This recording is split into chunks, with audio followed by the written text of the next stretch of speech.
There are a few women in the Old Testament who we see rise up under the hand of the Lord, accomplish something great, and leave a mark on Israel's history. It seemed to be uncommon for a woman to lead in those days. As I said, there are only a few Old Testament stories of women of impact. That is why this woman stands out in a big way.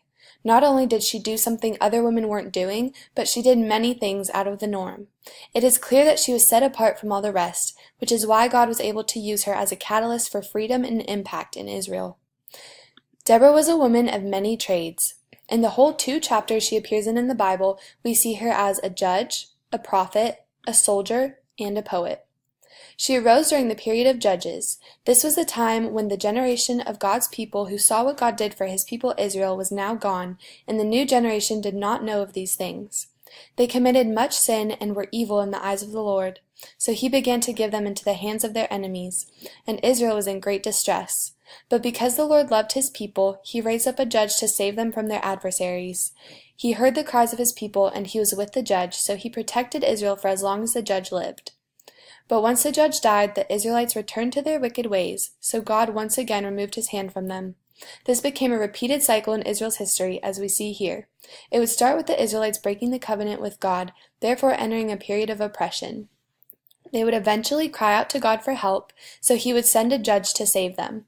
Israel then saw a time of peace during the rest of the judges' rule until they would die and the cycle would repeat. At the time of Deborah's arrival, Israel had been through 2 judges. The previous judge, Ehud, had died, and the Israelites again began to break the covenant. They were now under oppression from Sisera, the commander of the Canaanite army. This oppression lasted 20 years before the Israelites cried out to God for help. This is when God raised up Deborah to lead them. Israel had a total of 12 judges, and Deborah was the 3rd. It is important to note that judges in this time were legal and political authorities as well as military commanders. She held court under a palm tree known as the Palm of Deborah, where Israelites would come to her to have their disputes settled. Deborah was only the 3rd judge out of 12, but unfortunately, she was the last good judge. She led with boldness, wisdom, and guidance from the Holy Spirit, but every judge after her became increasingly more corrupt and sinful. Deborah is also the only female leader in Israel's history who is mentioned in the Bible. The Bible says Deborah was a prophet of the Lord, and the first time we see her prophesy is when she sent a message to Barak of Naphtali saying that God had commanded him to lead 10,000 men into battle against Sisera and his army. He was to lead men from Naphtali and Zebulun up to Mount Tabor, where the Lord would lead the Canaanites to the Kishon River and deliver them into his hands. He responded saying he would only go if she went with him. Deborah was bold and did not hesitate to accept, but she prophesied again, saying that because of his request, the honor of the victory would not go to him, but to a woman. So Deborah joined Barak and led 10,000 men up to Mount Tabor. When Sisera heard of this, he summoned all his men and chariots to the Kishon River. The battle went like this. Deborah gave the command to Barak, and the Israelites pursued the Canaanites until every last one of them fell by the sword. But before Barak could get to Sisera, he jumped out of his chariot and fled on foot to the tent of Jael, where he planned to stay for the night. But when he was asleep, Jael took a tent peg and hammered it through his temple, killing him. Thus Deborah's prophecy that the honor of the victory would go to a woman came to pass.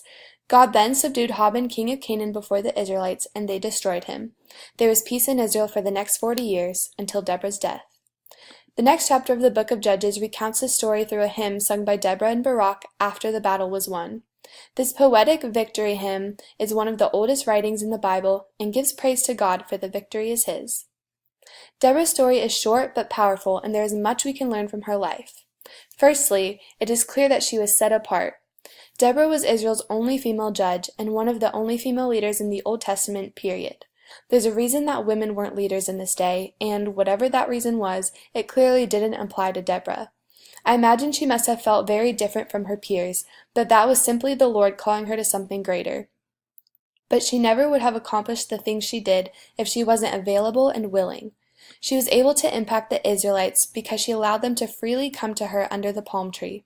More importantly, she made herself available to listen to the voice of the Holy Spirit. She never would have been able to prophesy to Barak and go claim Israel's victory had she not been available to hear God speak. In addition, Deborah had a willing heart to do whatever God put in front of her, even if it was completely out of the box. When the Lord presented something to her, she heeded the opportunity to be used by him. Which goes hand in hand with my last point. Deborah was bold. She was not afraid to say yes because she trusted in God's faithfulness and the words He had spoken through her. In conclusion, Deborah's life teaches us that in order to be people of impact, we must be set apart, available, willing, and bold.